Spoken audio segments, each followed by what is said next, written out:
Whether my screen is visible?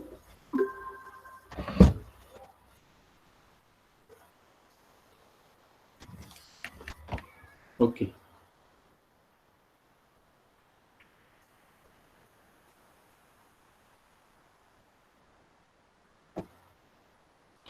Good evening, all.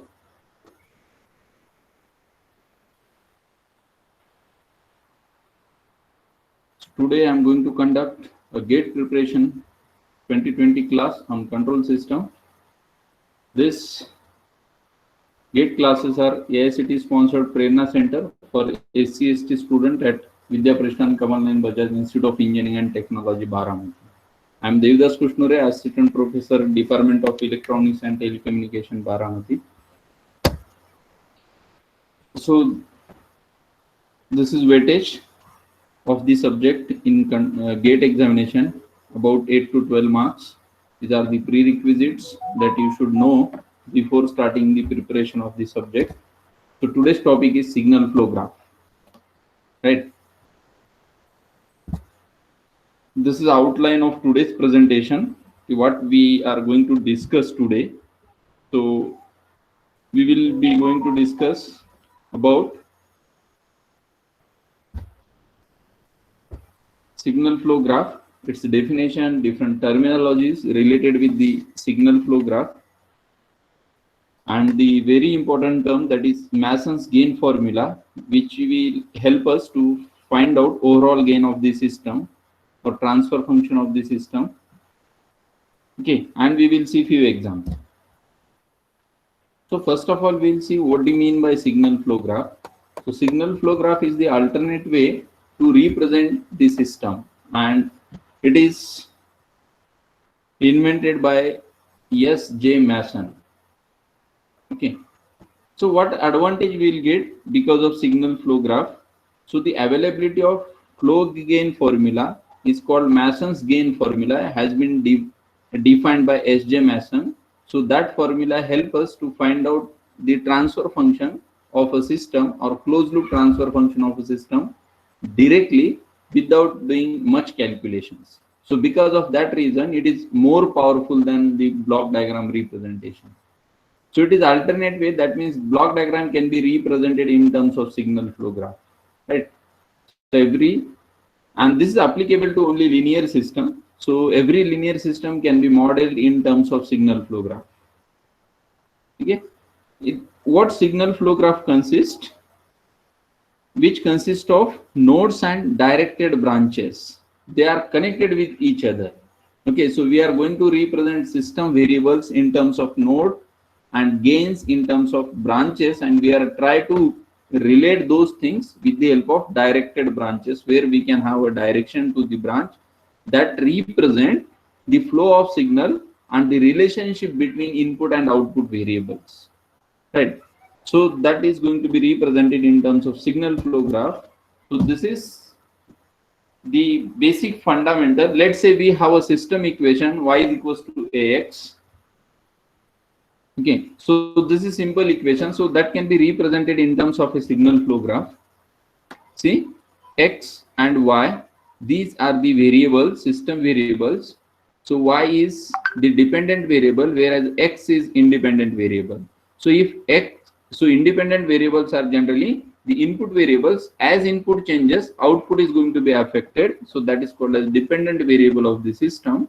So output is going to be affected as and when x is going to be changed. Whereas this scaling factor a is nothing but gain of the system, or the constant term maybe. So that can be represented in terms of signal flow graph with this relation. So x and y are the nodes of the system.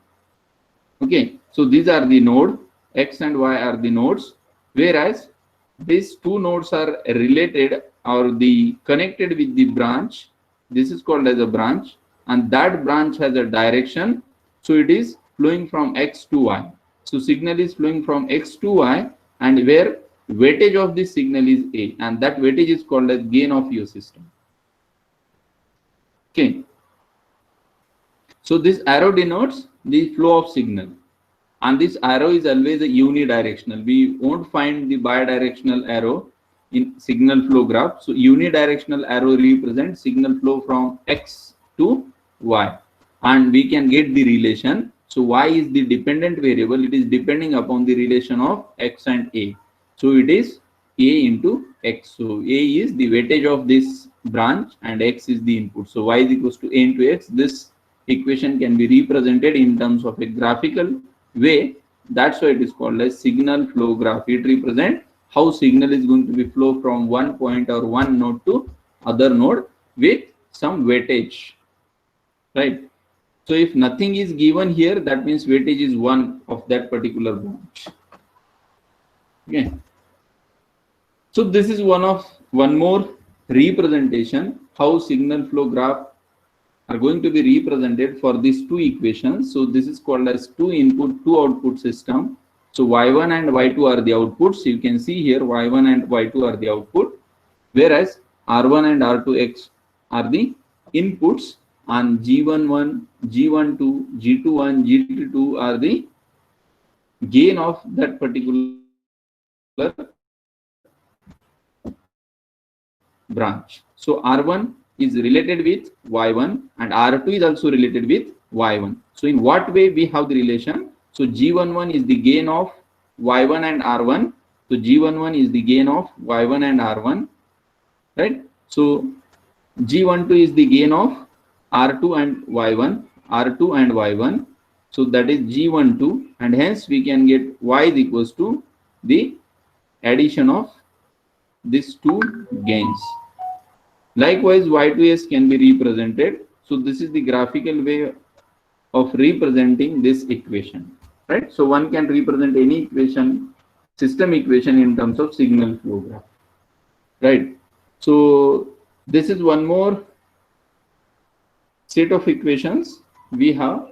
So it is again having x1 and x2 are the inputs, outputs, and these are the dependent terms. So how it can be represented in terms of the variables? So r1 and r2 are the inputs, r1 and r2 are the inputs, and x1 and x2 are the output, and these are the system equation. And now we have to represent in terms of signal flow graph. See, this is the way how the signal flow graph is going to be represented from the equation. So let's say we will see the first equation, x1. So x1 is the output and r1 is the input. So we have to decide the relation between x1 and r1. So r1, it doesn't have any gain. That means the relation, this direction has gain 1. So we can get x1 equals to r1. Now x2 and a12. So a12 we have been taken from second node, and x2 is the input of this line. So x2 a12, it is meeting here. Then a11 x1. So a11 into x1. So it is from the same point, it is going to be connected, a11 and x1. So we can get this equation at this node x1. So likewise we can have the second node x2. So we can get same equation, or we can do the same procedure, and we can write, or we can draw the graph on the basis of this equation. Okay, so this is the way how signal flow graphs are going to be represented. Now this is one more, x0 is input and x4 is the output, whereas the x1, x2, x3 are the intermediate nodes. So we have x1 and x4, x0 is input and x4 is the output, and intermediate terms we have x1, x2 and x3, right? So what is x1? x1 is a into x0. So x1, one of the input is a into x0, b into x1. So it is x1, b is the input, so b into x1. Third is c into x2. So here we can have x2 and its gain is c. So these 3 points are combined here at this node. So it is x1. Okay, output of x1. Now output of x2 is d into x1. So d into x1 and e into x3. So x3 is here. So e into x3. These two signals are incoming signal at x2. So x2 equals to these terms. These terms are representing the input to that particular node. So here you can see x1 has 3 incoming terms. So this is first incoming term, second incoming term and third incoming term. So this is going to be completed. So left hand side and right hand side. Likewise, x3, it has two incoming terms, fx0 plus gx2. Gx2, x2 to g. So this is gx2 and f into x0. So x0 from this side. So f into x0 we can have here. And x4 is h is the gain and x3 is the input. So h into x3 we can have x4. So from given set of equation we can easily represent those equations in terms of signal flow graph. That is quite possible. So that is called as graphical representation of systems. Okay, this is one more way. So these are the equation, system equation. So x2, x3, x4 are the given equation at the particular nodes. So x1, x2, x3 are the four variables which we can have in the equation. Okay, so x1 is the input and x4 is the output and x2, x3 are the intermediate variable, right? So you can see here in the, so in last slide we have seen how it can be represented. In the same way it can be represented, but you can see the difference. So one can represent signal flow graph in this way, or we can represent in this way. This is your own choice how you can connect the signal. So you can answer we will get same for both the cases. If you see x2, it has two incoming terms. So x2 you can see this is a23x3, a23x3 and a21x1. So it has two incoming terms. So you can see here it has also two incoming terms, x1 a21 and x2 a23. So that means both the graphs are equal. So it is clear that one can represent signal flow graph by their own way, right? So hence signal flow graph is not a unique solution. One can draw the signal flow graph by their own way, right? So it is not compulsory that you have to draw in this way only. You can draw in your own way, but you can get the same answer or same closed loop transfer function when we solve these equations or solve these signal flow graphs, right? So it is not necessary that one, if you draw in this way, if you draw in this way, this one is correct and this is wrong. No, it's not like that. Signal flow graph can be represented by your own way, but condition that it must satisfy all the system equations. Okay, and if it is satisfying all the equation, definitely you will get your answer is same. Whatever way you have been drawn, your answer remain as it is. Fine. Now few terminologies related with signal flow graph. Right? So signal flow graph has input node, output node. So input node is nothing but what? Input node has all outgoing branches. Right? You can see here x1 is input, so it has outgoing branch only. Whereas output node has only incoming branches. So you can see all branches are incoming. This is x4. So what is path? Path is a continuous unidirectional succession of branches along with no node is passed more than once, right? So path is what? See, if we start from any node, we have to move in a same direction. We cannot move in the like this. If I start from x1, x2, x3 back to x2, x1, no, it is not a path. Path is a straight unidirectional traversing on the signal flow graph. Okay, one after another, we cannot bypass these nodes while traversing. Okay, we cannot bypass. So we have to traverse one by one. Okay, in a unidirectional way. Succession means what? One by one in a unidirectional way. Okay, and no node should consider twice in the path. So that is called as path in the signal flow graph. Path may be forward or path may be feedback. The definition is same. So what is forward path? Forward path means path starting from input and it will go to the output and it is following this principle. Unidirectional succession of branches along with no node is passed more than once. So forward path starting from input and it will end at output.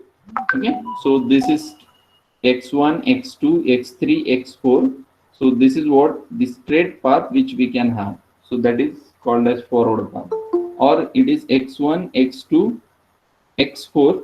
That is also a forward path. Fine. Likewise, we have a feedback path.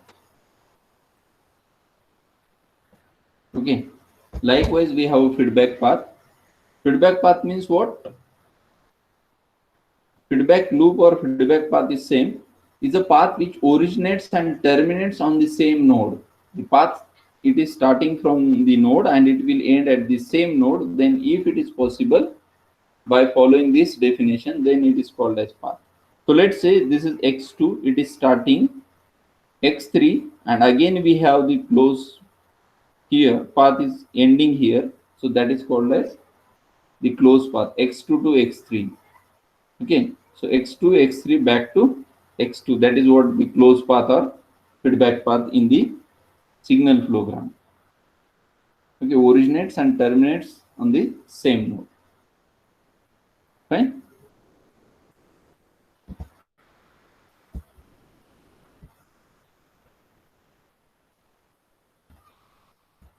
Okay. So all the definition have been animated here.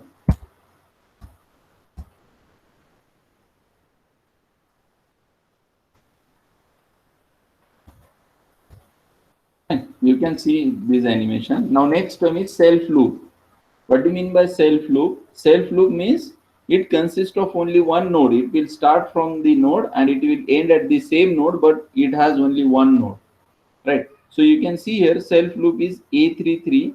This is gain. It is starting from X3 and it will end at the same node. So that is called as self loop. Fine. Next is gain. So the gain of the branch is nothing but the multiplication of these weights. Okay. So you can see, let's say this is a path. This is x1, x2, x3, x4 is a path, and its gain is what? A21 into A3, A32 and A43. So that is gain of the path, right? So it is the product of the gains which are encountered while traversing the loop. Okay. So this is what the loop gain is what? In the same way.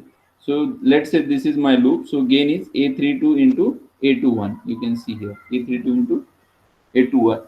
Now next term is, which is very important in case of signal flow graph, two loops or paths are loops and paths are said to be non-touching.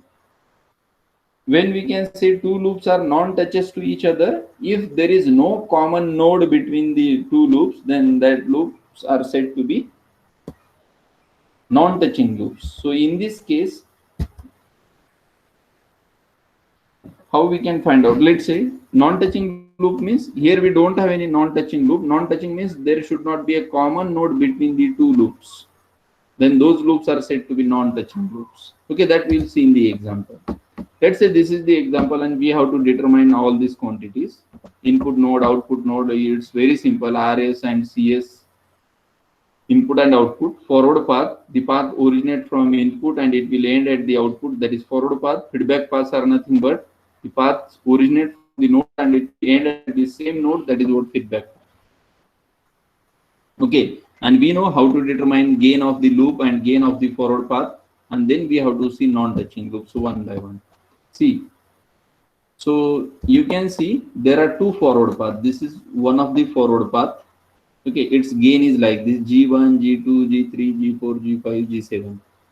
Right? This is gain. You can see one more forward path. See here, it is one more forward path.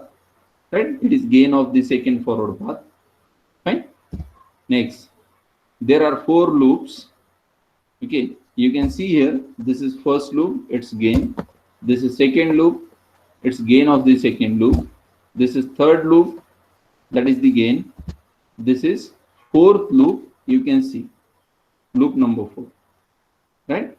So there are four loops which we can have and their respective gains. Now, non-touching loops. So non-touching means there should not be any common node. You can see G2H1. G2H1 is the loop.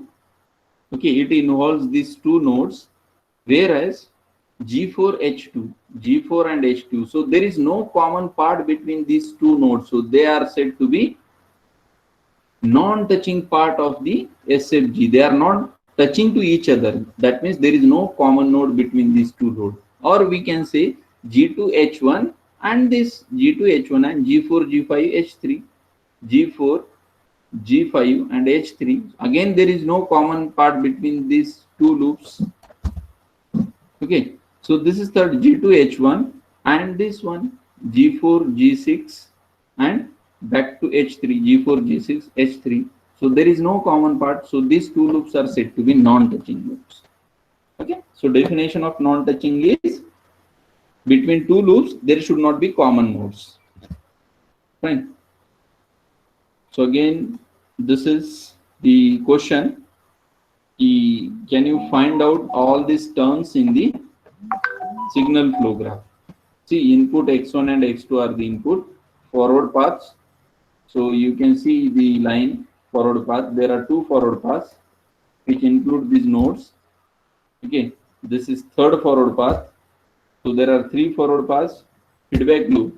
You can see 1, 2nd, 3rd, 4th, 5th, 6th self loop.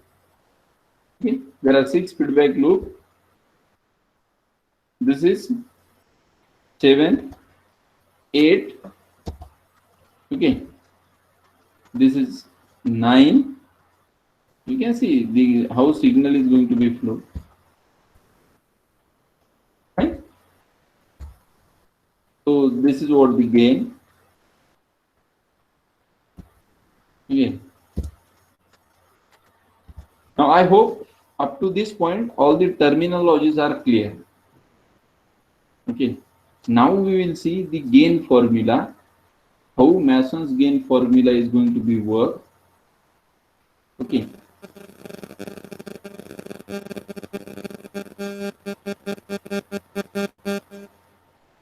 Clear? So I'll move here. What do you mean by Mason's gain formula? Okay. So in 1953 he has proposed the formula, and because of the name, the formula is popular by his name, that is Mason's gain formula. So that formula will give us the direct transfer function of the system. See, the block diagram reduction technique requires successive application of fundamental relationship in order to arrive at the system transfer function. So as we have seen in the last lecture that how block diagrams are going to be reduced using different block diagram reduction rules, which is quite complicated job if number of blocks and connections are going to be increased. But using this Mason's gain formula, we can convert the block diagram into signal flow graph, and we can represent the gain of that system directly. So Mason's gain formula or rule for reducing the signal flow graph to a single transfer function requires the application of one formula only. Okay, and that formula was derived by S.J. Mason when he related and to the signal flow graph to the simultaneous equation that can be written from the graph form. Okay, so that formula we will see. So this is the Mason's rule or Mason's gain formula. It will give us the closed loop transfer function or overall system transfer function with the help of this formula. So you can see it is very simple formula which has been proposed by Mason's gain or S.J. Mason's to represent the system gain using this formula. So he has been derived on the basis of simultaneous equation, system equation. So he has found out the relation and he has come up with the very simplified solution for the system representation. It's closed loop transfer function representation. So this formula is C of S by R of S equals to summation of I is equals to 1 to small n Pi into delta I divided by delta. Okay, now we'll see what are these terms. So n is what? Number of forward paths. So how many forward paths we can have in the system? so that representing small n. So let's say we have 3 forward paths, so it is starting from I1 to 3, and we can get 3 consecutive addition of this product, P1 delta 1 plus P2 delta 2 plus P3 delta 3 divided by delta. So that is the expansion of your formula. So this n representing how many forward paths we can have, right? Pi representing the ith forward path gain. So let's say I is equals to 1, so it is going to be P1. P1 representing gain of first forward path. If I is equals to 2, it is going to be P2. So P2 representing gain of second forward path, and so on.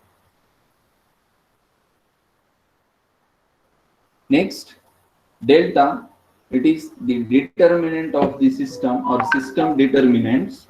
So delta, so that we will see how it can be calculated. Okay.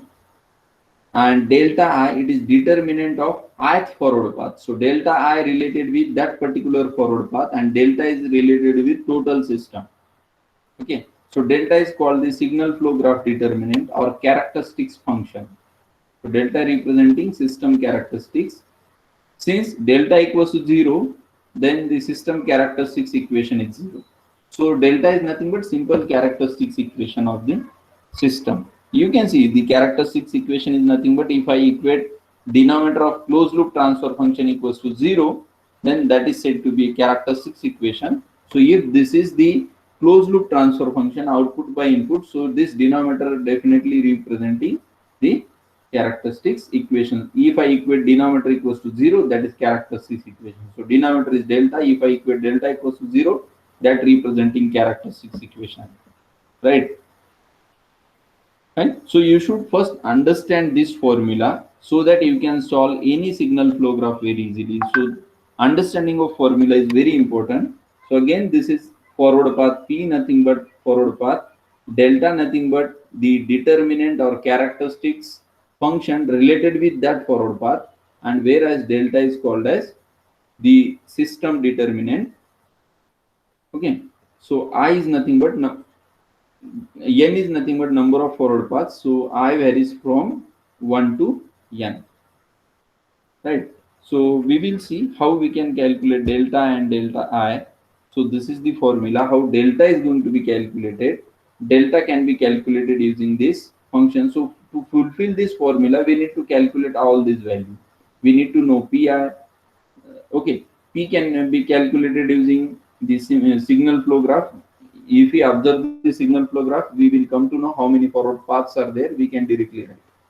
Okay, delta I we need to calculate, and delta we need to calculate, and after calculating delta and delta, we have to put in the formula and we can get direct solution, right? So how delta is going to be calculated? So delta is calculated using this function or using this formula. So 1 minus sum of all individual loop gains. Okay.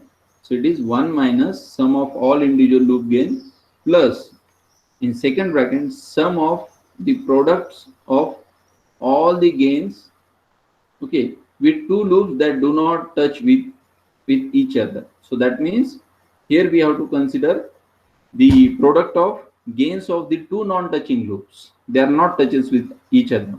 Minus in third bracket sum of the product of the gains of all possible 3 non-touching loops. Okay, plus 4 non-touching loop and so on. So this process we have to follow till we have the isolated loops or non-touching loops in the signal flow graph. Most of the time we may have up to 2 non-touching loops. Okay, so if it is 3 non-touching, then we need a very huge signal flow graph so that we can get number of non-touching part is going to be increases. Okay, so this is determinant. So 1 minus. In case of determinant, we can take first positive term, second negative, positive, negative, positive, next negative, and so on.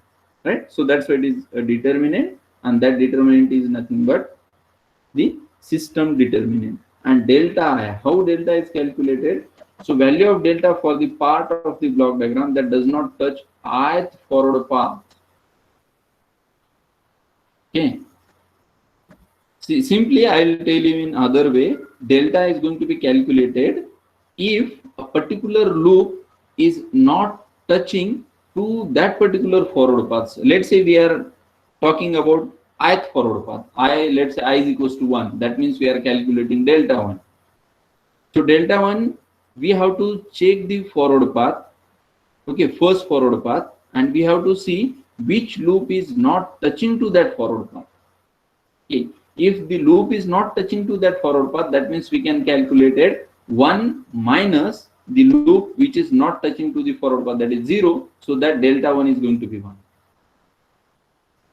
Right? Otherwise, we have to write delta 1 equals to 1 minus the part which is not touching to the loop. Okay. So if delta I is going to be 1, that means there is no non-touching loops in the ith forward path. So in that particular forward path, there should be no non-touching part. Fine. If is there any non-touching part, we have to take in the consideration 1 minus that part. Okay. So we'll see in the example. Fine. So this is what, hope you understood this. Okay. Understanding of this part is very important. Otherwise, signal flow graph cannot be understood and you cannot be solved using the simplest way. Okay, you don't need to mug up the things, you just need to understand this formula. You can orally answer the questions in GATE examination without doing a single calculation, but you need to understand this. By looking at the options, you can easily answer which formula is going to suit in this particular formula. Okay, which transfer function is going to be suited, and you can directly answer the question. Right? So systematic approach, or how we can follow the steps to find out the transfer function. So first of all, what we need to do, we need to fulfill this formula. So for fulfilling the formula, we need to know forward path, gain of the forward paths. We need to know delta. For calculating delta, we have to find out all these terms. We need to calculate delta I. For calculating delta I, we need to check all the I forward paths. Okay, or n forward paths which we have. So first, calculate the forward path gain pi for each forward path. Okay. Okay. Let's say we have 3 forward paths, so we need to calculate p1, p2, p3. Then calculate all the loop transfer functions. So how many loops we have, that we have to calculate from the signal flow graph. Okay, and we have to find out the gain of those loops. So loop gain we will require to solve the delta. So for finding out delta, we should know all these things.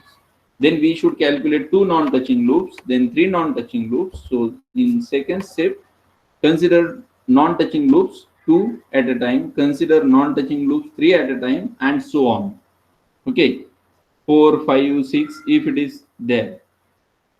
Then calculate delta from these steps. From these 3 steps, calculate delta, because in 3 steps we have been taken individual loops, 2 non-touching loops, 3 non-touching loops, put in this formula.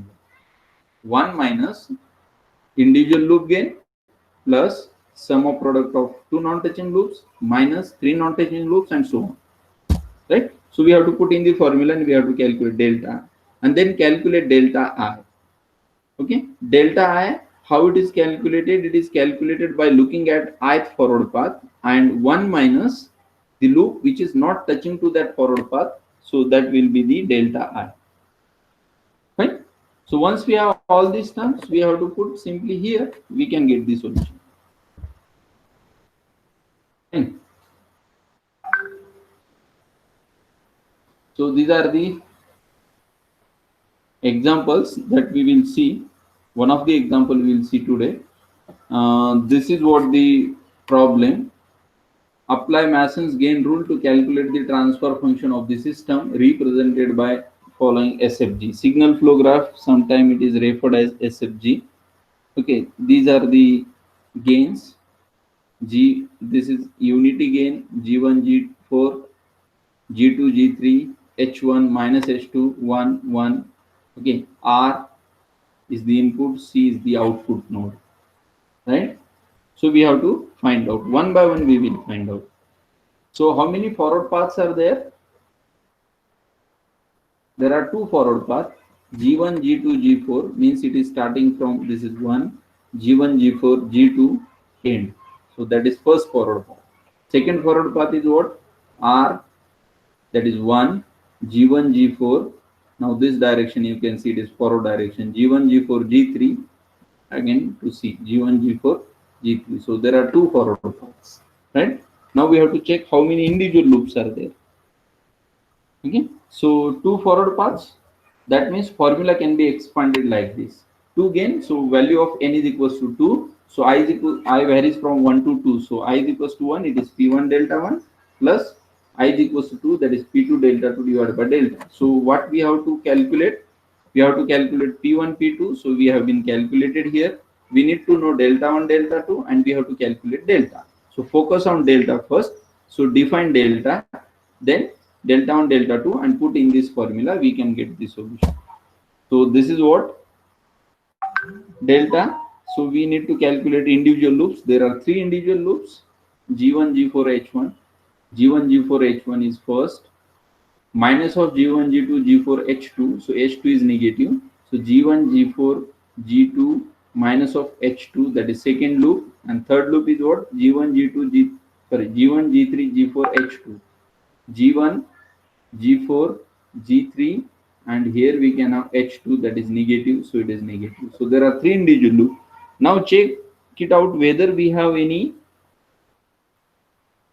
non-touching part. Non-touching part means, non-touching loop means the loop they are having no common nodes. So you can see all these 3 loops, they are having common part. Everywhere we can see this loop and this second loop, there are common terms. These are the common nodes they have, so they are not non-touching. So L3 and L1, so you can see L3 and L1, again there are common part. So there is no loop with non-touching part. So next we don't need to calculate, right? So we have to stop here, and then we have to find out delta. So delta is going to be like this: delta equals to 1 minus sum of all individual loops, right? L1, L2, L3. So that is what your delta. Next term we need to we don't need to calculate because we don't have those terms in the signal flow graph. So that is what your delta. So once we define the delta, we have to find out delta 1 and delta 2. So delta 1 is related with path P1 and delta 2 is related with path P2. So this is delta 1, which is equals to 1 minus sum of individual loop gains plus so on.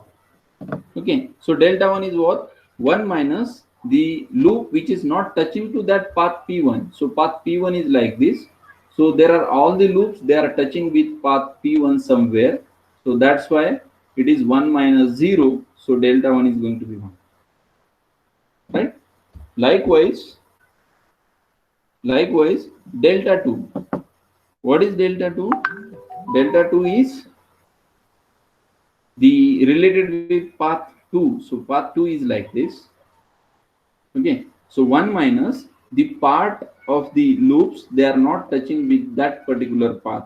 So path 2, there is no loop which is not touching to this path. So all are touching to path. So this loop is touching here, this loop is touching here. So all 3 loops are touching to the same path 2.